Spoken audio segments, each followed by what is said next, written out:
My husband, Marcellus, was preparing dinner when he received a message from a coworker. "Boss, I miss you."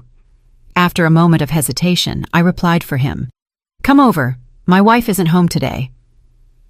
A short while later, the doorbell rang. My husband's face went pale as a ghost, drained of every drop of blood. In the spacious kitchen of our luxury condo in Buckhead, the sweet and savory aroma of slow-cooked oxtails permeated everything. It was the scent of home warmth, of that happy family life everyone dreams of. Or at least, that was what I had firmly believed until that very instant. Marcellus was standing in front of the stove, stirring the pot that was simmering over low heat. He was wearing the navy blue apron I gave him for our wedding anniversary, while humming an old R&B love song. Seen from the back, Marcellus was the perfect image of a successful black man, a consummate professional who also knew how to take care of his family. He always told me that a man making money out in the world is an obligation, but cooking at home for his wife is a privilege. I was sitting at the kitchen island flipping through an architectural digest, but my mind was elsewhere. The warm yellow light illuminated the marble countertop where Marcellus's brand new iPhone lay in silence. Its black screen was like a bottomless abyss, hiding secrets that not even I, his wife, the person closest to him, had ever suspected. Marcellus turned around with a radiant smile on his handsome face. The fine lines starting to appear around his eyes only added to his charm. He asked me to taste the gravy to see if the seasoning was right, then went back to focusing on his complex blend of spices. It was right at that moment. The phone screen on the counter suddenly lit up, soundless, but with a cold blue flash indicating a WhatsApp message. My eyes instinctively darted toward it. The phrase that appeared on the lock screen was short, but it was enough to bring the peaceful world I had worked so hard to build crashing down in a single blow. Sender: Kaylani, intern. Content. Boss, I miss you. Just 4 words. I miss you. My heart didn't hurt anymore. That pain had died a week earlier when I held the bank statement in my hands. The only thing left now was deep contempt and a meticulously devised plan. Kaylani. I knew that name. She was the new intern who had joined Marcellus's department a few months ago. I remember Marcellus telling me about her once, praising her for being quick, polite, and eager to learn. What I didn't imagine was that her eagerness to learn would extend to her boss's husband. I took a deep breath, trying to calm my racing lungs. The rationality of a 30-something black woman who had overcome countless hurdles to get to where she was didn't allow me to scream or break things. If I made a scene, Marcellus would invent some excuse, saying it was just a joke from an immature girl. I needed something more. I needed irrefutable proof, evidence they couldn't deny. Marcellus kept chopping vegetables. The rhythmic sound of the knife against the cutting board drowned out the wild beating of my heart. Quietly, I picked up the phone. The passcode was our wedding anniversary. What irony. He used the most important day of our lives as a shield for his dirty secrets. I typed in the 6 familiar digits. The screen unlocked, showing the WhatsApp conversation with the unread message at the top. Without opening it to read, I quickly typed a reply. My fingers, cold and precise, glided over the virtual keyboard. Come over. My wife isn't home today. I hit send. I watched the blue double check appear, and a faint smile drew across my lips.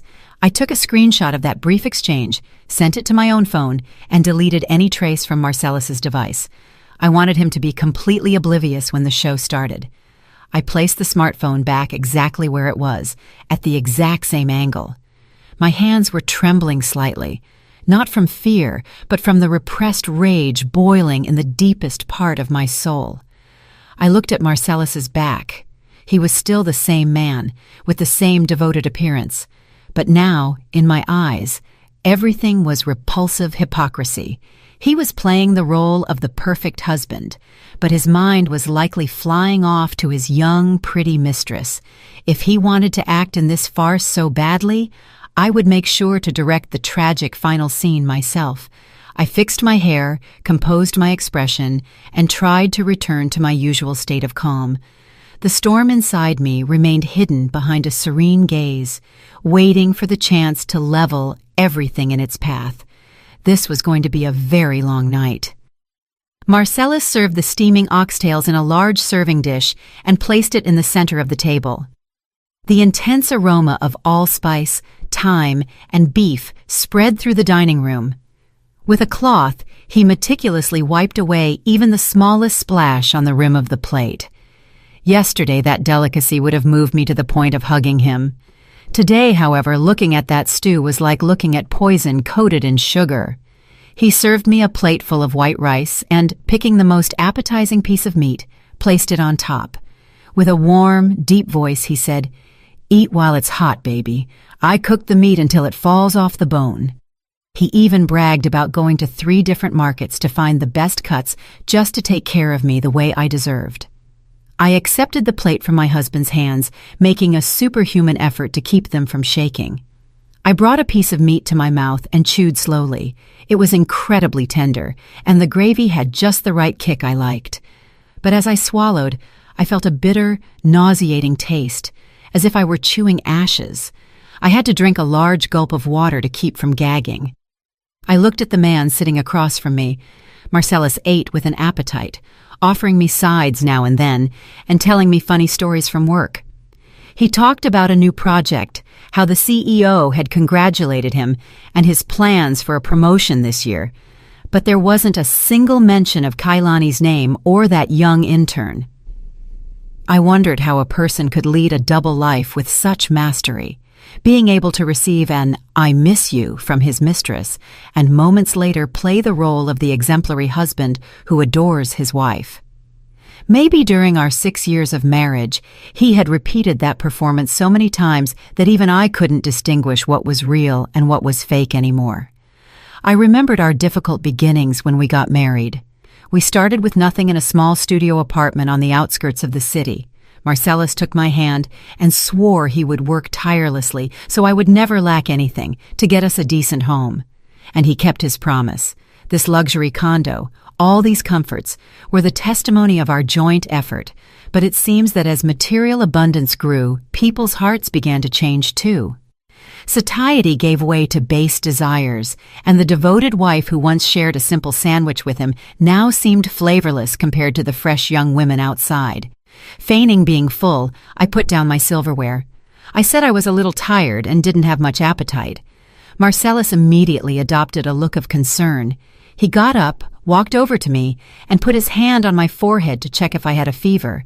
His hand was warm, but as soon as it touched my skin, I felt a chill that soaked me to the bone.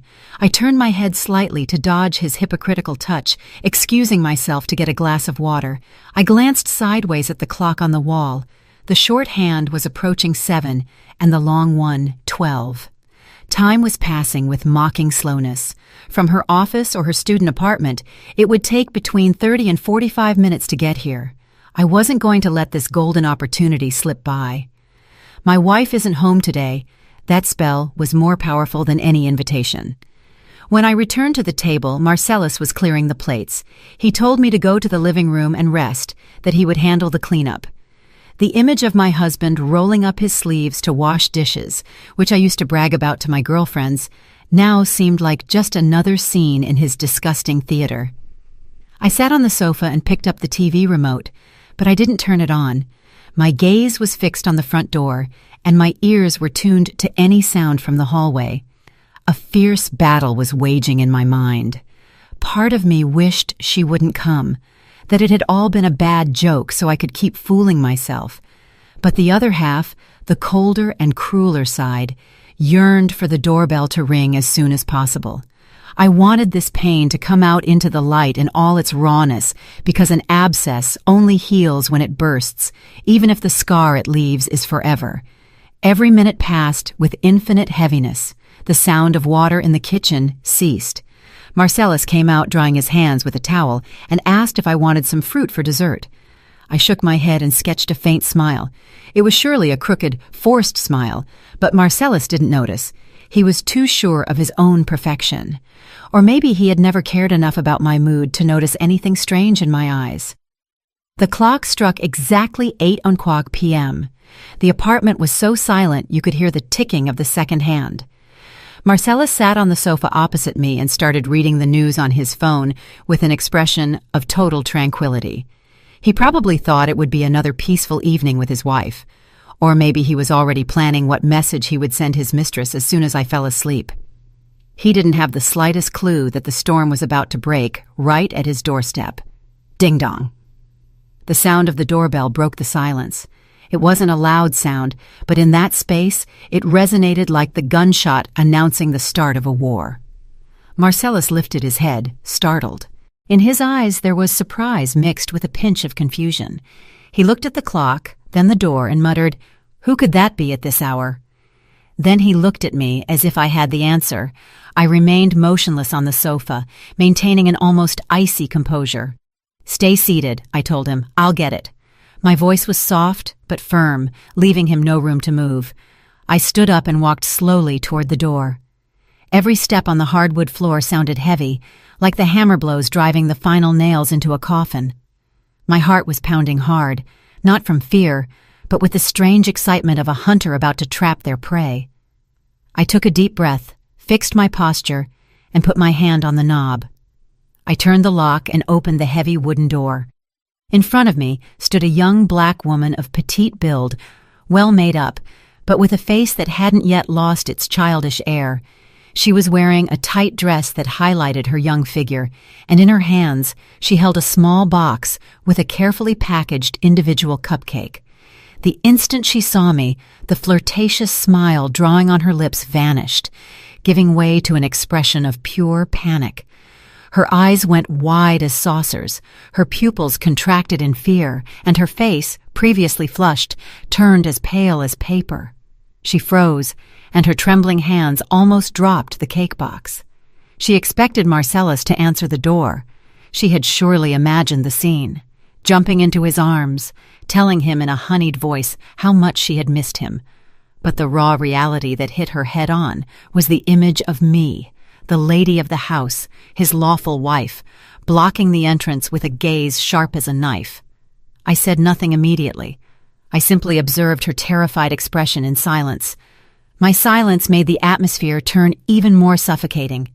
Kaylani stepped back half a pace, moving her lips as if she wanted to say something, but her throat seemed blocked, as if someone were strangling her. She looked toward the interior of the condo and then back at me, with the look of a thief caught red-handed. I heard Marcellus's steps behind me. "Who is it, babe? Why are you taking so long?" he asked. His voice plunged Kaylani into even greater confusion. She looked around as if seeking an escape route, but I wasn't going to let my prey get away that easily. I smiled. It was probably a smile more terrifying than weeping. And then I spoke. My voice was loud and clear enough for both the person inside and the one outside to hear, loaded with cold authority. "Hello, Kaylani. Are you here to see my husband?" My question was like a bucket of ice water for Kaylani, and simultaneously a shock for Marcellus, who was approaching. I saw Kaylani shudder. She realized she had fallen into a trap, but there was no turning back now. The door was open. The show had officially begun. Kaylani was shrinking like a little bird that had accidentally fallen into an eagle's nest. She squeezed the cake box so hard her knuckles turned white. Stammering, she barely managed to articulate a few words to justify her untimely appearance at those hours. She said she had heard Marcellus was sick, and since she was passing by the neighborhood, she decided to bring him a cupcake, hoping he'd recover soon so he could keep teaching her, the intern. A lie so clumsy it was pathetic. I knew perfectly well that Marcellus wasn't sick, and that this gated community was so tucked away it was impossible to pass by unless you came on purpose. But I didn't correct her. The fun of the cat and mouse game consists of not killing the mouse immediately, but playing with it until it exhausts itself from pure terror. Maintaining a faint smile, I fixed my gaze on her face, which was changing color by the moment. Seeing that Kaylani was trying to turn around to flee, I said with a voice cold as ice, If you take a single step out of this hallway, tomorrow the entire company and your parents back down in the country will receive the photos and messages of you two. Come inside, let's talk calmly, and I'll let you keep a shred of dignity." Kaylani stood rooted to the spot. Trembling, she followed me reluctantly inside. I told her that since she was here, she could take the chance to see the house, that the vibe was very cozy. I emphasized that I wanted to formally introduce her to my husband. I elongated the word husband on purpose, as if stamping a seal of ownership on the man frozen behind me. Marcellus had already reached the living room. Seeing me enter with Kaylani, his face broke down even more than hers. His eyes were bulging and his mouth hung open, but he was incapable of saying anything. The phone he held in his hand fell onto the sofa. He looked alternately at Kaylani and me, oscillating violently between panic and confusion.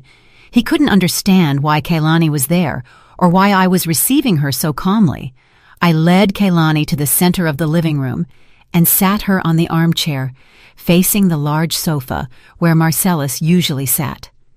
Kaylani sat on the edge with her back straight and knees together, not daring to look up. I turned to Marcellus and gestured for him to sit next to me. Like a soulless automaton, Marcellus walked stumbling to the sofa. Even though the AC was set to 75 degrees, drops of sweat beaded on his forehead. He sat as far away from me as possible, as if I were a bomb about to go off. I started with the introductions. Pointing to Kaylani, I told Marcellus that she was that good intern he talked about so much, who had come to visit him in the middle of the night with a cake and everything upon finding out her boss was sick. Then I introduced Marcellus to Kaylani, saying he was the most exemplary husband in the world, a man who had never disappointed me. Each of my praises was like a needle sticking into Marcellus's skin. I saw him shrink. I noticed Kaylani shooting a pleading look at Marcellus. She expected a word from him, an excuse, a reassuring gesture to save her from this situation, but the only thing she received was cowardly evasion. Marcellus kept his head down, fiddling with the hem of his shirt, not daring to utter a word. His cowardice did nothing but increase my contempt, and probably even Kaylani started to feel a pang of disappointment. The man who seemed so admirable and authoritative in the office had turned, upon being discovered in his infidelity, into a pathetic little man who feared his wife more than a lion. I stood up, saying I was going to offer our guest something to drink. I asked Kaylani what she fancied. Orange juice, water, or some hot tea? With a barely audible voice, she replied that water would be fine. I smiled and headed to the kitchen. The living room was plunged into a tomb-like silence. I knew as soon as I disappeared, those two would exchange panicked looks, but they wouldn't dare speak for fear I'd hear them. And that was exactly what I wanted, to let the terror eat away at their minds, little by little. In the kitchen, I made noise on purpose, taking out glasses and plates so they knew I was still close, listening to everything. I opened the cabinet and passed right by the expensive Waterford crystal we used for important guests. My hand stopped at a pack of thin, disposable plastic cups, the kind you use for a cookout or see at a water cooler. I took one of those cups and filled it with tap water. The choice wasn't accidental. I wanted to belittle Kaylani through the slightest detail. I wanted her to understand that her place in this house, in our life, was as cheap and provisional as that cup. An object you use and throw away, not worth keeping. I went back to the living room with a tray and placed the plastic cup with water in front of Kaylani. For Marcellus and myself, however, I served tea in elegant fine china cups with gold rims. The stark contrast between the two types of vessels was evident on the glass table. Kaylani looked at the plastic cup clashing with the luxurious table, and her face dyed a deep red from humiliation. She had understood the message. It was a wordless insult, but deeper and sharper than any slur. I sat next to Marcellus, this time deliberately gluing myself to him. I took his arm and rested my head on his shoulder with an affectionate gesture. Marcellus went stiff as a wooden doll, muscles tight with tension. Through his fine shirt, I could feel the frantic beating of his heart. The cold sweat kept sliding down his temples. I initiated the conversation with hypocritically social questions. I asked Kaylani how the internship was going, if Marcellus was very demanding with her, if he didn't harass the interns. While I spoke, I caressed Marcellus's arm and shot him loving looks every now and then. Kaylani replied in monosyllables, not daring to look directly at the tender scene unfolding before her eyes. In her gaze, envy, bitterness, and fear mixed. She was witnessing how the man she coveted belonged legally and completely to another woman. The sweet promises Marcellus must have whispered to her when they were alone became insignificant before this crushing reality. The air in the room was so thick it was hard to breathe. Not even the soft hum of the central air could dissipate the suffocating atmosphere. I felt like I was witnessing a tragic silent play, where every actor strove to fulfill their role, with the difference that only I had the script and knew the ending. Suddenly, I changed the subject and turned to Marcellus with an excited voice. I brought up our vacation plans to St. Lucia for next month. I described an idyllic future with enthusiasm, the blue sea, the white sand, the romantic candlelight dinners. I added that we were looking at a lake house in the Blue Ridge Mountains to spend weekends growing our own garden and fishing, and that we were already planning how to take care of our parents in their old age. Each of my words was a dagger stabbing into Kaylani's heart. She would realize she was completely excluded from Marcellus's life, the future plans, the assets, the long-term projects. All of that belonged to us as a couple. In that picture, there was no room for her. She was just a passing whim, a temporary pleasure for Marcellus. Marcellus remained sitting in sepulchral silence, neither confirming nor denying anything. He seemed to be sitting on hot coals, wishing this psychological torture would end as soon as possible. But I wasn't going to let him go that easily. I wanted to brand this horrible night into both their memories so they'd feel a shiver every time they remembered it. I turned to Kaylani and with a smile threw her a seemingly innocent question, but one loaded with meaning. Kaylani, as young and pretty as you are, I'm sure you have plenty of men chasing you. Me, on the other hand, I'm getting older. I have to hold on to this man so he doesn't get away. I'm scared someone might steal him in a careless moment. They say nowadays there are a lot of thirsty side chicks popping up like mushrooms after the rain, right? Kaylani started and lowered her head abruptly. She clenched her fists so hard her fingertips turned white. She knew perfectly well who I was referring to. The term thirsty side chicks, though pronounced lightly, was sharp as a razor and severed the last shred of her pride. The words resonated in the air, making the atmosphere even more uncomfortable. Kaylani didn't dare answer my question. She mumbled something unintelligible and avoided my inquisitive gaze. I could see her fragile shoulders shaking violently, despite her efforts to contain herself. The confidence and flirtatiousness with which she had arrived at my house had disappeared completely, leaving only the image of a sinner awaiting judgment. But I wasn't going to let them escape that easily. I turned to Marcellus and squeezed his arm a little tighter. My nails dug slightly into his skin through the shirt, reminding him of my powerful presence. I looked at my husband and, changing my voice to a honeyed tone but maintaining a gaze sharp as a knife, I asked him about the lake house in Blue Ridge that we had gone to see last week. I spoke loudly and clearly, ensuring Kaylani heard everything. I reminded him that our parents had loved the land, that it had good energy, and being near the river, it was very cool. I emphasized that my parents had promised to contribute $15,000 for the renovation as a gift for their future grandchildren.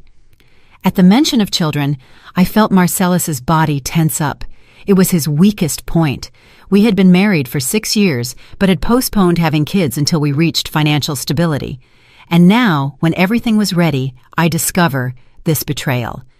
But I brought up the topic of children on purpose. I knew it was the strongest anchor, the family and social legitimacy that a passing mistress like Kaylani could never give him. I described with enthusiasm a happy family, full of children's laughter. I said next year was perfect to try for a baby.